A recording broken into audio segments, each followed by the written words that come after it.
Hey you and welcome. My name is Mike, and in this video we're going to talk about, where to begin? That's a good sign. Bizarre. This case is really about how you shouldn't believe everything you read on the good old internets. Who would have thunk it? In this video we're going to talk about a lady named Jenelle Potter. She had trouble making friends in Mountain City, Tennessee. And so, this being 2005, Facebook baby, she was all about it. So much so that she invented people who weren't real. And when someone clicked the old unfriended button, these fictitious people would have some real life consequences. Let's giddy up.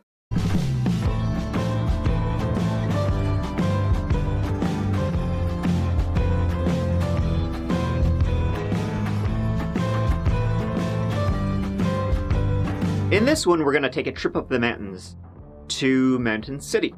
It's home to about 2,500 people in the northeast tippity top of Tennessee.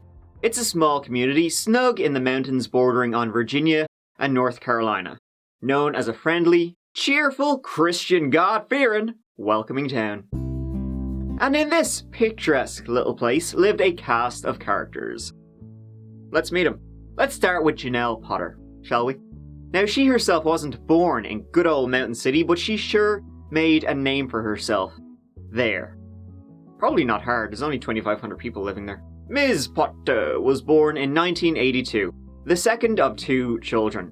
Jenelle grew up outside Philadelphia, though when she reached adulthood, her parents moved herself and themselves to Mountain City in 2004. The older child got a job for herself and lived her own life.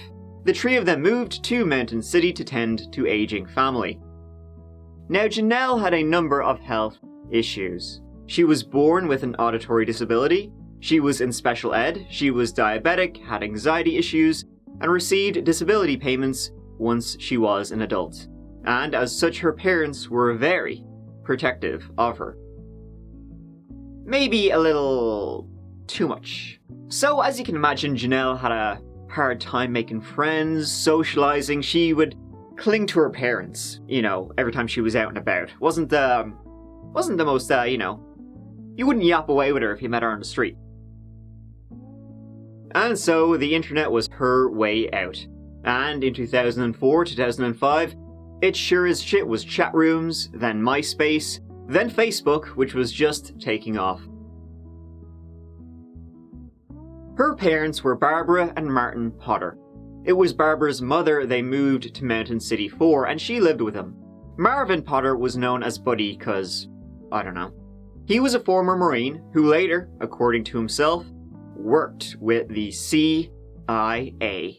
Holy shit, watch yourself. And Marvin Buddy, as we'll call him, he sure as shit wanted you to know that he was a former soldier. You better believe it. He would walk around with guns all the time, had his medals, wore the baseball caps, did all the stuff. And after serving in Vietnam, he left the service, got a regular job, had a back injury, oof, and then was on disability like his daughter. He even had an oxygen tank. An oxygen tank he just draped with bullets, by the way. Barbara herself had worked for Hewlett-Packard, but by the time the three of them moved to Mountain City, none of them were working. Now, after living in Mountain City for a few years, a kind citizen of the local populace took it up upon herself, to try and get Jenelle out of her shell. Her name was Tracy Greenwall, and she started getting Jenelle out and about a little bit more. And through Tracy, Jenelle met Billy Payne, Tracy's brother. Poor, naive, sheltered Jenelle. Oof, she liked Billy. She liked him a lot. Billy was 7 years older, grew up like his sister Tracy in Mountain City, and worked in the local factory. Billy was a fan of the ladies, and also a fan of pills. By the time he was in his 30s, he was trying to stop his addiction to opiates. In late 2009, a woman named Billie Jean Hayworth, she started working in the factory. And this is all straight out of a Springsteen song. They fell in love. Bill and Billy, this won't get confusing at all. Bill the man, right, he wanted to make something of this, he wanted to settle down, fly right, get his shit together. He gave up the booze, the pills, the philandering, and in the autumn of 2010, Billie Jean became pregnant and gave birth to a son in July 2011, Tyler. And so, Bill, Billie Jean, and baby Tyler were a happy little family. Yet Jenelle was developing a crush on Bill. Now, Bill's sister Tracy had tried to set up Jenelle with another man, a guy named Jamie Curd. He was an older fella, bit of a computer whiz, so they'd have that in common. Jamie and Jenelle ended up becoming quite the thing. Even though they were pretty different, Jenelle shy and sheltered, Jamie a bit of a ruffian. They hid their relationship from Jenelle's parents. He would pop by the Potter house from time to time, fixing the old USB drive if you know what I'm saying. Buddy and Barbara didn't have a clue. Jamie even gave Jenelle a secret phone. As you know, Jenelle's parents, they were very protective of her. They kind of monitored all her communications. However, even though Jenelle and Jamie had quite a thing going on, a beautiful relationship was blossoming, she still had the hots for Bill Payne. Then things would take a turn for the worse. Hurtful, anonymous comments began appearing on Jenelle Potter's Facebook page. It was rough, it was awful. Her parents would post, asking these dang dirty trolls to stop. No dice. She would constantly get inundated with people messaging her, posting on her, saying just awful things about Jenelle. For no reason. But Jenelle, she would have her suspicions, about who could be behind these anonymous atrocities. Billie Jean Hayworth. They did not get on in real life.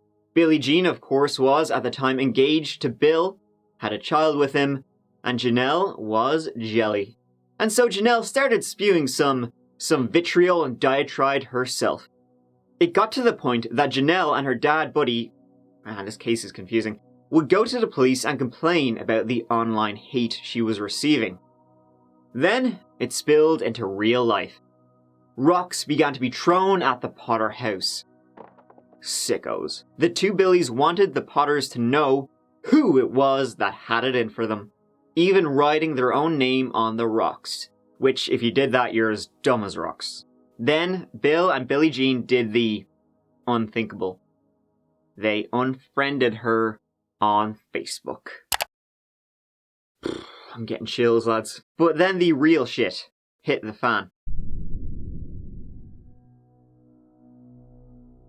At about 10:30 a.m. on the 31st of January 2012, a 911 call was made.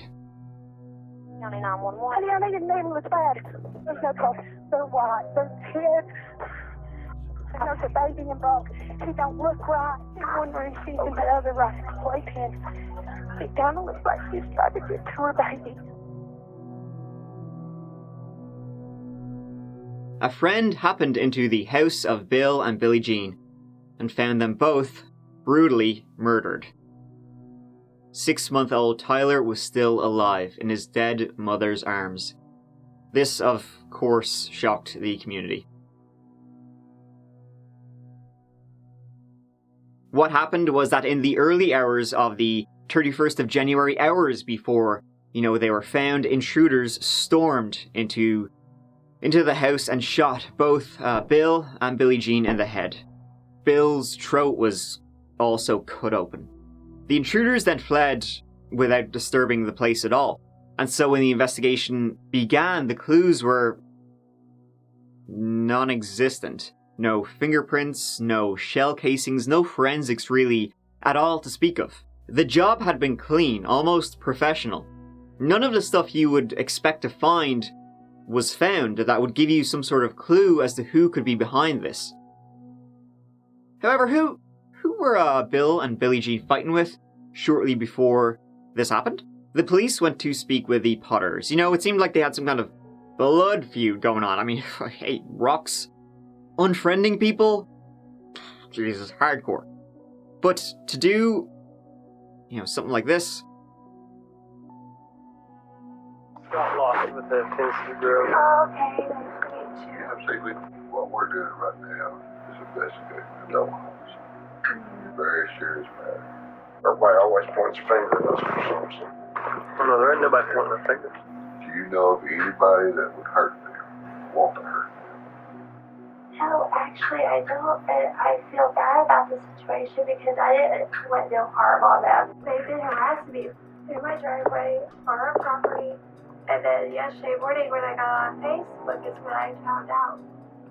And, I'm sorry it happened, but, that's all I can tell you is they have been harassing the living crap out of me. Why would they be harassing you? It came out to be a jealousy thing. They said I was too pretty. I find it unlikely they'd say that. They then ask about Jamie. He was known as a bit of a ruffian, and they knew that he was, Janelle's secret boyfriend. What's Jamie to you? He's just a friend. We've been friends for years. He's friend of our family. Yeah. He's friend to all of us, to me. Jamie's kind of like your boyfriend? No. No, he's just a really good friend. Does he want to be your boyfriend? Not that I know of. So the police go and speak with Jamie. They bring him in and get him to do a polygraph.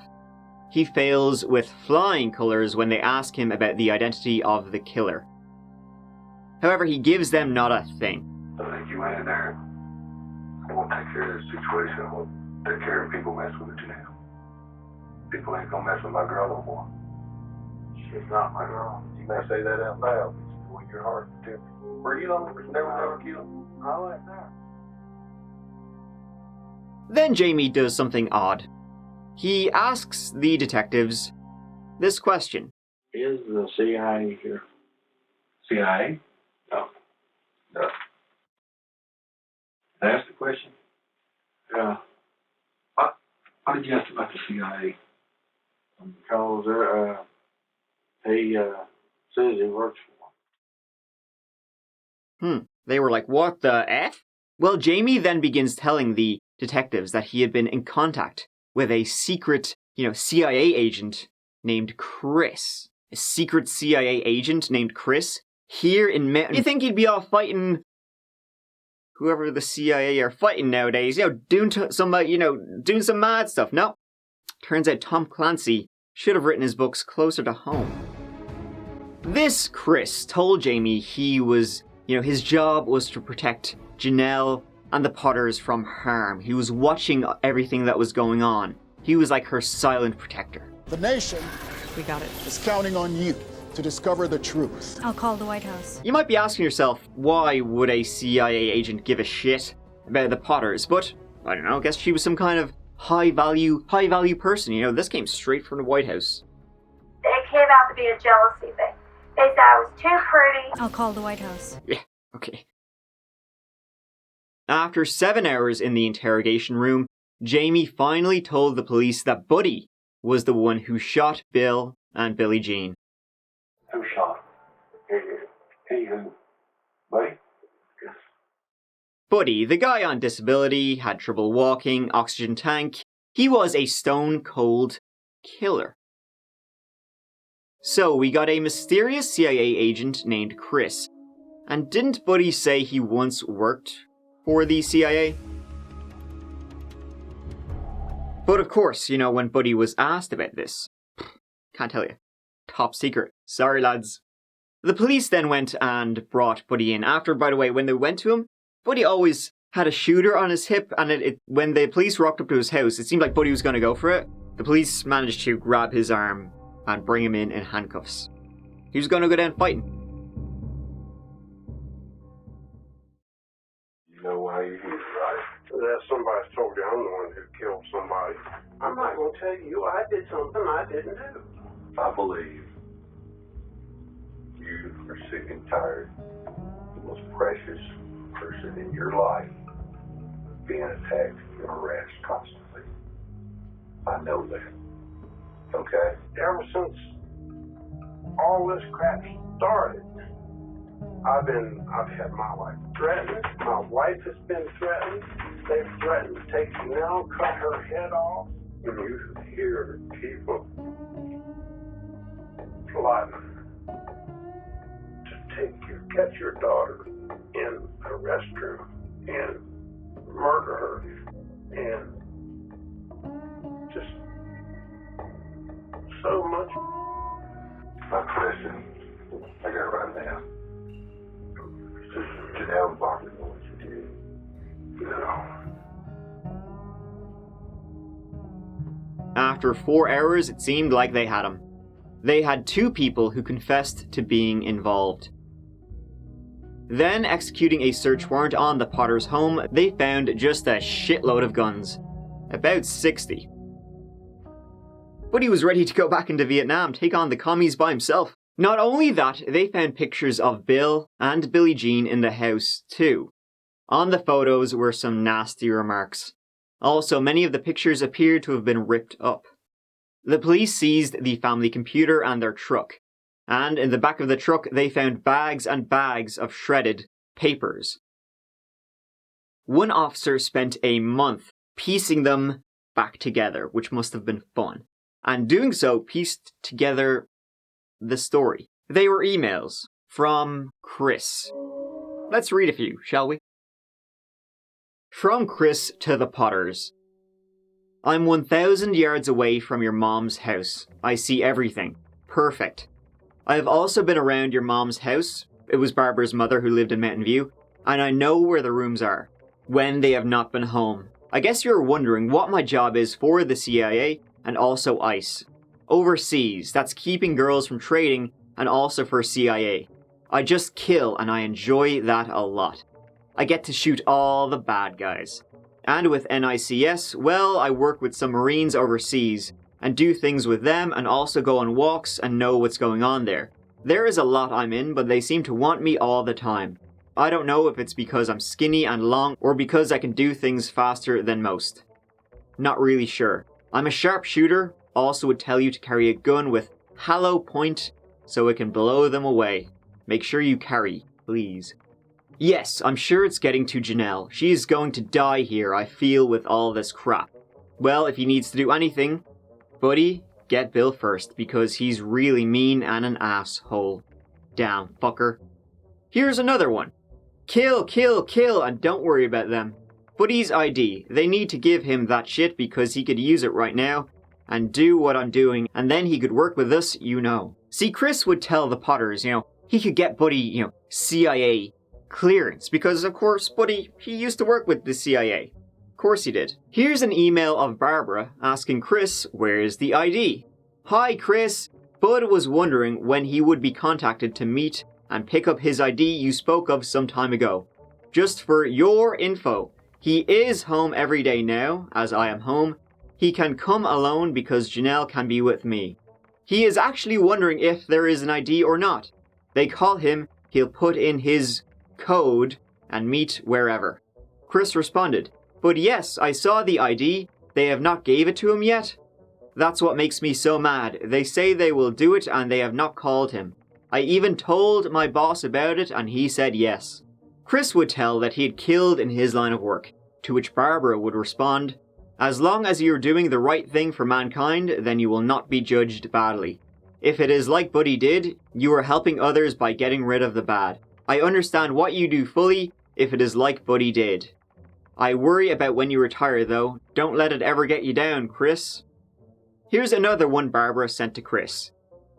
Maybe Bud will have ID by then and can use CIA guns, etc. for his protection. Get the jobs done, you know. They all need to go and the ones left need to be given a big scare as they watch and wonder, am I next? Whatever, whenever you want to do whatever, contact Bud. Did you tell your bosses guys work with you? Prob not do that because he, has no ID, you know. Bud knows this area well and will help you, he said. He is fed up and ready. Shame they had to push him to this because he is a very patient man. But once you push him too hard too long, it's over. He won't take it. Bill Payne, never acts along. We know of some he's been in on killing and girls being raped there. It's no secret. So they may as well accept the losses and go on with their lives because they are not going to get Jenelle. There is no way. Between our heavy quantities of ammo and protection of her at all times, and your alls, they're going to get the surprise of their lives. If someone wants to bring it on, they will all die, including the baby. Billy is a satanic, mean, manipulating liar. So, you think that it will be in a week or so? Things will be happening. We are thinking different, sooner, and ready. Well, we will see. It may be sooner than anyone thinks. Yes, we've had enough and we want peace, and no one here wants to kill anyone, but we will. And here's one Chris, Agent Chris to you, sent to Jamie. She is a good person. These girls, that's Billie Jean and her friends, are just driving her so crazy. And you know they are crazy, but what they are doing is still fucking wrong and hurting her like they are. There is no reason for it. Just because she is sweet and very pretty, prettier than them. They need to get over it. They just love to pick, but from what I know, something will happen to them in time. With you and Buddy, I hope you all can get them.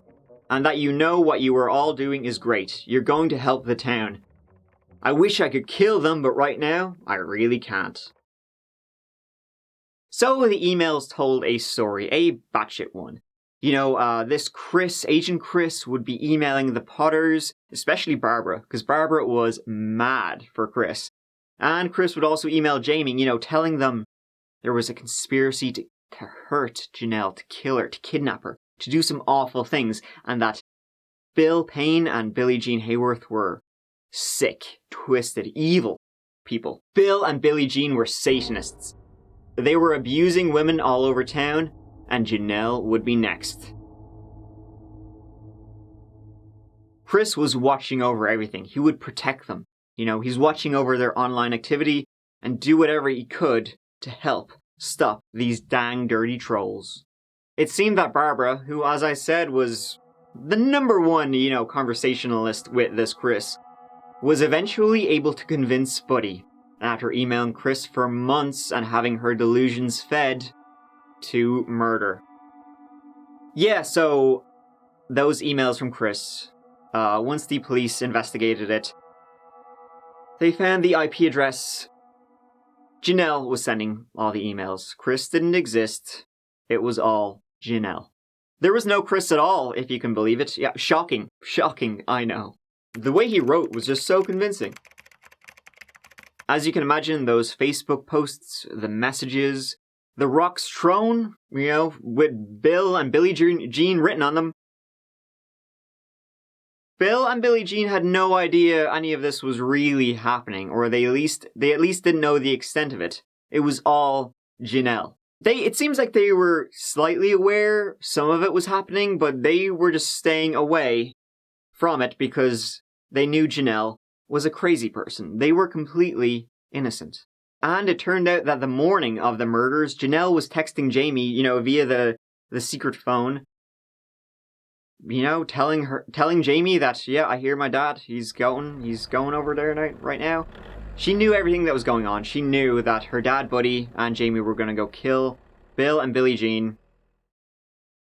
It seems that Buddy, that morning he got up, picked up Jamie. They went over. They murdered 2 innocent people. And so, Jenelle and Barbara were then arrested also.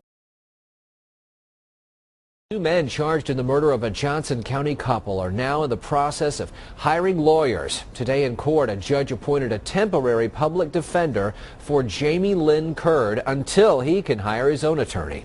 Marvin Potter Jr. is in the process of hiring his own lawyer. And the 2 men are charged with first-degree murder in the deaths of Billie Jean Hayworth and Curd's cousin Billy Payne at the couple's home outside Mountain City, Tennessee. A family friend found Payne and Hayworth's baby unharmed in his mother's arms at the crime scene. The TBI said the victims had a history with the Potter family.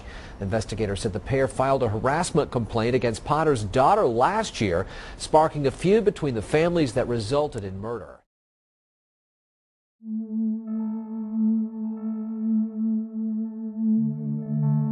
Buddy confessed to the killings and got 2 life sentences.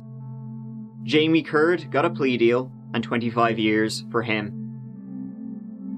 In 2015, Jenelle and Barbara's trial began. The prosecution went with, well, it's obvious Jenelle masterminded the murders. Chris's emails were from her computer. These spelling mistakes were the ones Jenelle usually made. The defense went with, Jenelle, she has the mind of a child. Look at her history, all her disabilities, how sheltered she was. She couldn't do something like this. Funnily enough, this entire plot is exactly the kind of thing you could imagine a child coming up with. During the trial, by the way, the real Chris appeared. He was a former classmate of Jenelle's. Obviously wasn't in the CIA, but it was his identity and pictures Jenelle used in her plot. And her motive was that if she couldn't have Bill, then no one could. Barbara, in her stupidity, helped speed the plot along. Both Jenelle and Barbara were found guilty of first-degree murder. Both got life sentences. Crazy, bizarre story. All of it from the mind, the batshit mind of Jenelle Potter, who still, to this day, says that Chris was a real person. She's not guilty. The Chris that has, been proven to be non-existent? Really? Chris was you. No. You are Chris. You invented him like you invented other characters. No, I didn't. You didn't? No. Just happened to be from your email, from your computer, with your fingertips. No. It was from your IP address, from your email address. I don't think we're going to get into that. She said everything no, leads back to Chris. Chris apparently created this scenario. She stated she's not Chris, and that's what she maintains. Do you feel like you had any responsibility in doing this to him? That just shows what kind of a nutjob Jenelle was. And her parents, Barbara and Buddy, they just wolfed down the crap the crap Chris was sending. It's insanity that tragically ended the lives of two young parents. Thankfully, those days, of internet lies are over, right? Because nowadays you can believe everything you read on the internet. It's all trustworthy, right?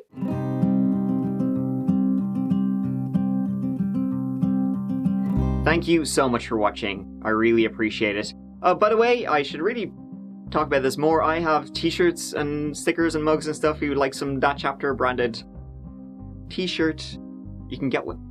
Link there. I will see you as always real soon in the next video. Take care of yourselves. Mike out.